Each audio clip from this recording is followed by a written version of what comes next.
Hey, it's Drew Edwards here from MakeMorePlacements.com, coming to you live from the Make More Placements Facebook group.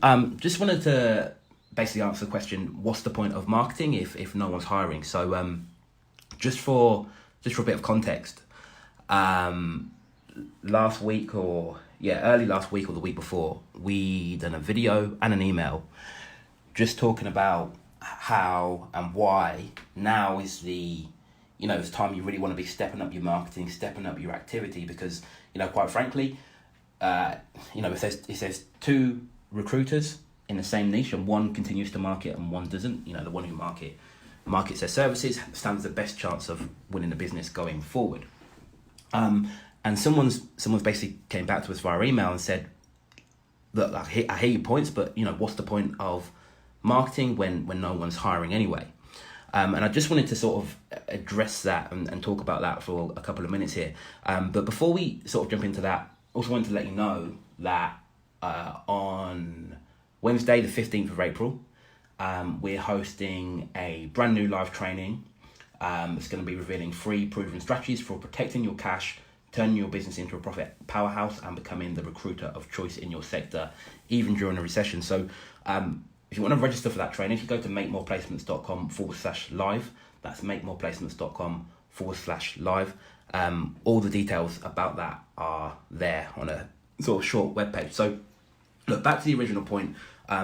What's the point of marketing and promoting your services or prospecting if no one's hiring? So what's happened with a lot of the recruiters that we're speaking to at the moment, they the job orders that they're working on, because of obviously what's happening with COVID-19, a lot of them got put on hold.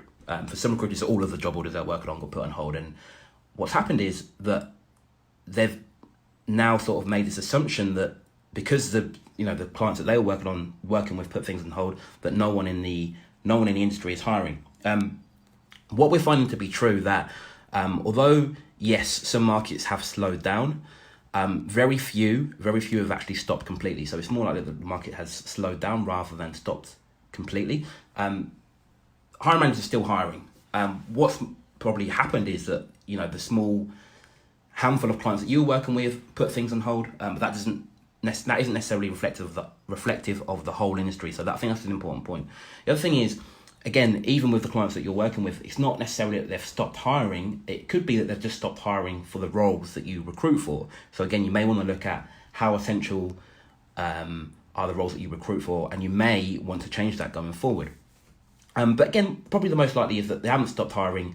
They've just paused hiring and will be hiring again in the future. So I just want to talk to you about the difference between now buyers and future buyers, and the different ways that you market to the two groups. So in any industry at any one time, again, depending on what market you're in, these numbers will vary, but we've got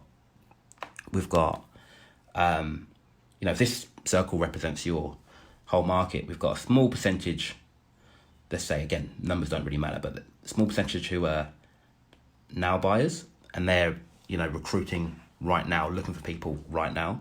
Then we've got the rest of the market, the vast majority, who are future buyers. So they're not necessarily looking right now, but they will be hiring in the future.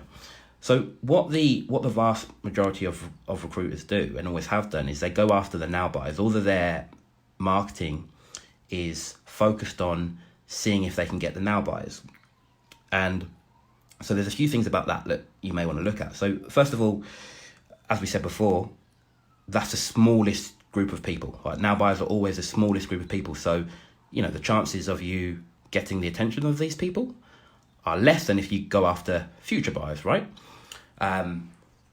The other thing is that because the vast majority of recruiters go after now buyers, there's actually more competition in that small segment of the market. So what happens is, all recruiters go after now buyers, practically ignoring the future buyers. And what happens is you win business from now buyers because they're looking right now, but you end up on winning contingency job orders where you're competing with multiple other recruiters to fill the same role.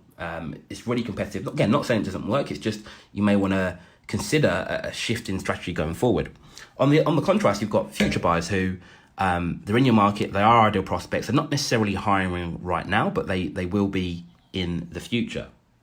So again, depending on what industry you're in, let's say for example, the split is 90% future buyers and 10% now buyers. Ordinarily, again, your sector might be different, but let's just say that for the sake of this discussion here. All that happened with COVID-19 is that,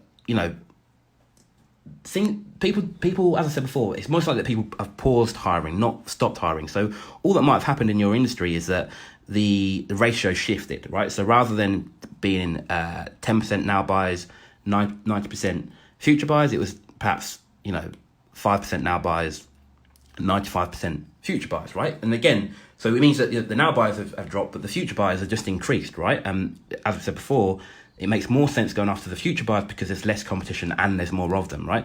So all it means is we need to shift our marketing, if you haven't done already, to going after the future buyers, where the goal of your marketing isn't really about making the sale today. It's not really about that. It's about what can we do to build relationships with these prospects in the future, so when they do have a need, when they fall into this category of being a now buyer, we're the first person they think of. So we often talk about recruitment, and I think one of the good things of marketing and selling recruitment services is that we don't have to create demand for what we do, right? You don't have to, like, whether your prospects like it or not, at some point they will need your services, right? It's not something we have to create.